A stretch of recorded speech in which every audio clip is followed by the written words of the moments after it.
Hello student, welcome to जेकिंग online classes. तो बच्चों, आज हम बात करेंगे इलेक्ट्रॉन, प्रोटॉन और न्यूट्रॉन के बारे में कि वो ऑर्बिट में कक्षा में किस तरह से रहते हैं। उनका इलेक्ट्रॉनिक कॉन्फ़िगरेशन 9th और 10th लेवल पर देखेंगे हम लोग। तो पहले मैं एक एटॉम लिख रहा हूँ, परमाणु सोडियम Na। ठीक है, इसका एटॉमिक नंबर। जैसे ही हम लोग इसका इलेक्ट्रॉनिक कॉन्फ़िगरेशन लिखेंगे KLMN के फॉर्म में, तो कुछ इस प्रकार से होगा।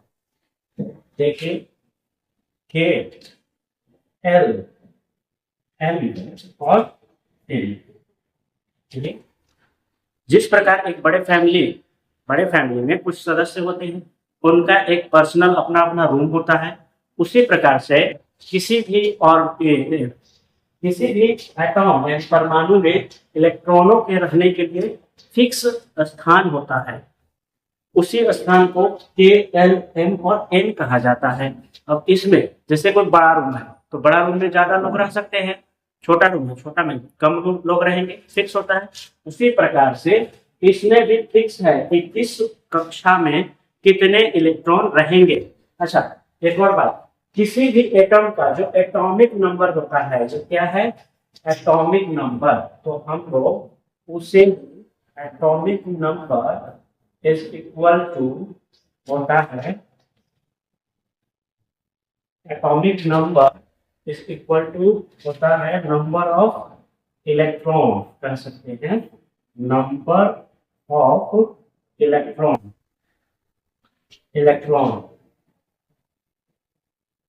ठीक है, यानी कि अगर हम नंबर ऑफ इलेक्ट्रॉन बताएं, नंबर ऑफ इलेक्ट्रॉन किसी का है 13, तो वो कौन सा एलिमेंट होगा? तो 13 नंबर पर कौन सा आता है?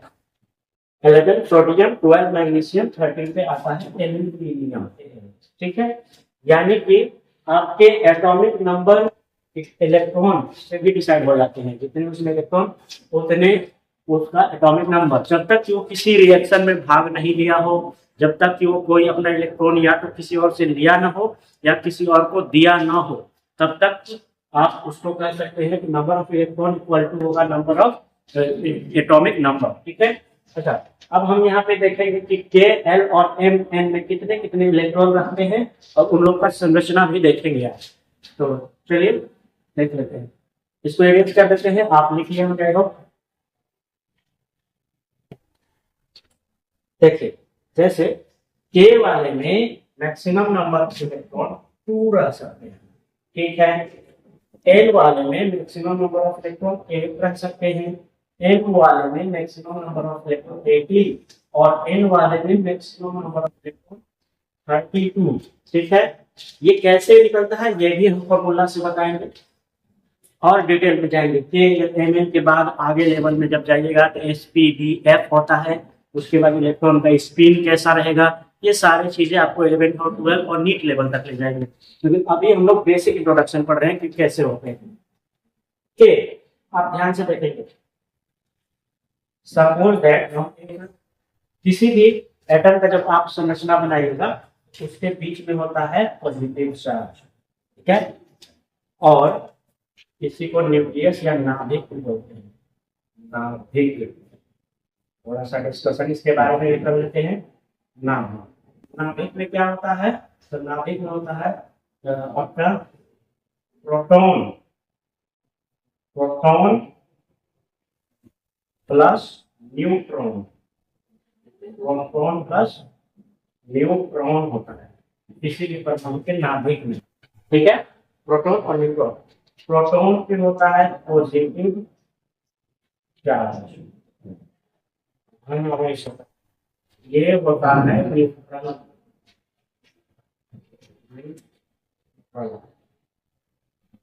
ये न्यूट्रल। ठीक है, उसी प्रकार से इलेक्ट्रॉन के बारे में भी देख लेते हैं। इलेक्ट्रॉन होता है नेगेटिव चार्ज।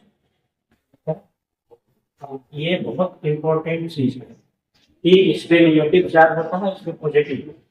इसीलिए ये आपके हमेशा नाभिक में रहता है और पूरे एटम का जो है सो कि संतुलन बनाए रखने में काम आता है प्रोटॉन।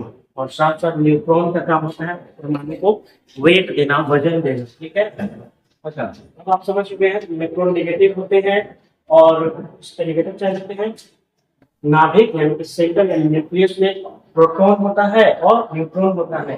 प्रोटॉन में पॉजिटिव चार्ज होता है और न्यूट्रॉन न्यूट्रल होता है, उदासीन होता है। ये समझ गए, इसको हम इरेज करते हैं।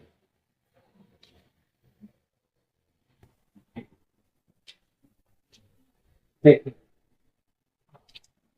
हम लोग सपोज दैट सोडियम का बनाना चाहेंगे तो सेंटर में तो हो जाएगा P प्लस M, सेंटर में प्रोटीन और प्रोटॉन और न्यूट्रॉन होता है, P प्लस M होता है। ठीक है, इसके चारों ओर कक्षा में इलेक्ट्रॉन रहते हैं। जैसे सूर्य के चारों ओर सारे ऑर्बिट में लगाते हैं चक्कर ग्रह, उसी तरह first orbit, second orbit, third orbit. ठीक है, तीन कक्षा बना। ये तीनों कक्षा में इलेक्ट्रॉन को हम लोग रखेंगे। पहले कक्षा का नाम क्या होगा, तो पहले वाले का नाम हम लोग ये होता है, दूसरे कक्षा का नाम ए होता है, तीसरे कक्षा का नाम एम होता है, एम होता है, सॉरी एम होता है। एक और कक्षा बना ही देते हैं, ये हो जाएगा चौथा, चौथा कक्षा इस प्रकार से रहेगा। ठीक है, इसको बोलेंगे वो एम, सबसे बाहरी कक्षा। अब इलेक्ट्रॉन फिल करते हैं किसके हिसाब से, सोडियम के हिसाब से, तो कैसे रहेंगे ध्यान से देखिएगा। और पहला कक्षा के है, के में कितना रह सकता है, दो, एक इलेक्ट्रॉन हो गया और इलेक्ट्रॉन नेगेटिव दिखा रहे हैं, नेगेटिव चार्ज है इसमें, नेगेटिव चार्ज। ठीक है, दूसरे वाले में कितने रहेंगे, तो दूसरे वाले में मैक्सिमम रह सकते हैं 8, इसके पास 11 है।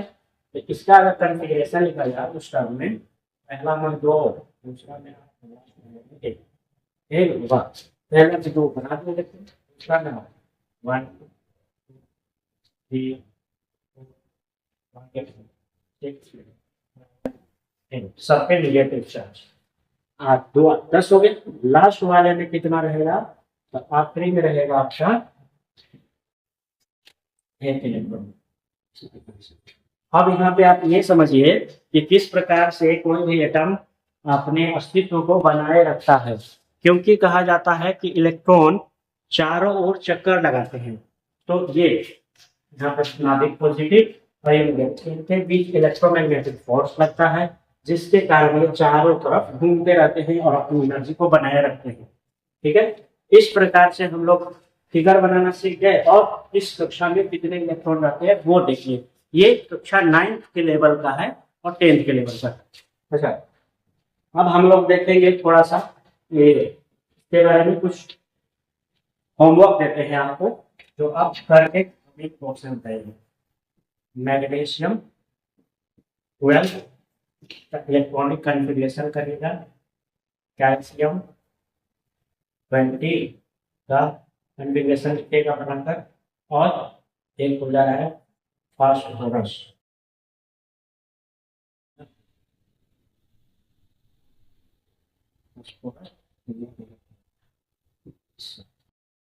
इलेक्ट्रॉनिक कॉन्फ़िगरेशन लिखेगा।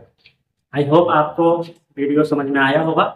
मिलते हैं नेक्स्ट वीडियो में, और इसी प्रकार से अब हर टॉपिक पे, जैसे किसी न्यूज एनालिसिस, किसी जीके जीएस का एनालिसिस, क्लास वाइज, और कोई इम्पोर्टेंट टॉपिक हमेशा आपको इस वीडियो पे मिलेगा। कंप्यूटर से रिलेटेड की क्लासेस आपको इस चैनल पे मिलेगा, तो आप इसे सब्सक्राइब करके रखेंगे। ठीक है, thanks for watching, take care, bye bye.